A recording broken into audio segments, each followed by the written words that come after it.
Today, we begin the long and difficult struggle to end the international disgrace of the United States, our great nation, being the only major country on earth not to guarantee health care to all of our people. As proud Americans, our job is to lead the world on health care, not to be woefully behind every other major country.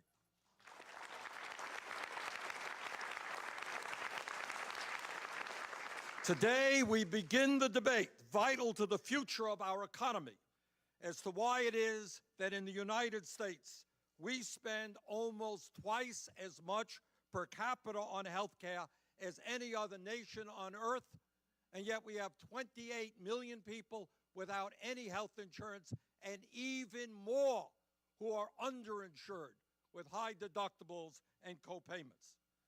As a result of the incredible waste, bureaucracy, and profiteering in our dysfunctional healthcare system, we are now spending nearly 18% of our GDP on healthcare, $10,000 per person. Incredibly, if we continue the status quo, we will spend an estimated $49 trillion over the next decade on healthcare. That is economically unsustainable for our country. Today, we say the function of a rational healthcare system is to provide quality care to all in a cost-effective way, and not to continue a system which allows insurance companies and drug companies to make hundreds of billions of dollars in profits each year, and to make healthcare industry CEOs extremely wealthy. We want to hear from the American people as to the fairest ways that we can fund this program. But to my Republican colleagues, please don't lecture us on health care.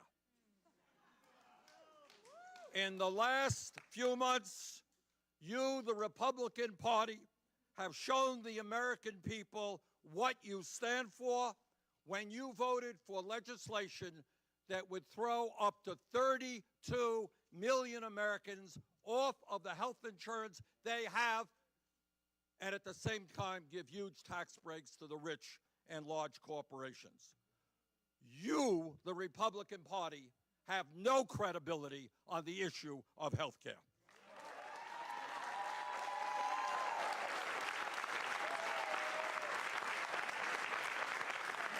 Let me conclude by telling you that I am extremely proud that we now have the support here in the Senate of 16 senators plus myself and a whole lot of folks in the House of Representatives. And importantly, we also have the strong support of dozens and dozens of grassroots organizations and trade unions representing the working people of this country.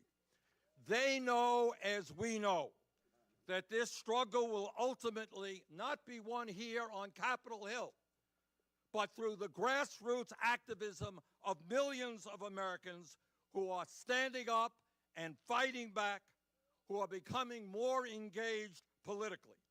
And when we all stand together, we're going to be able to take on the insurance companies and the drug companies and Wall Street and everybody else, and to do what we should have done decades ago, and finally guarantee health care to all Americans as a right.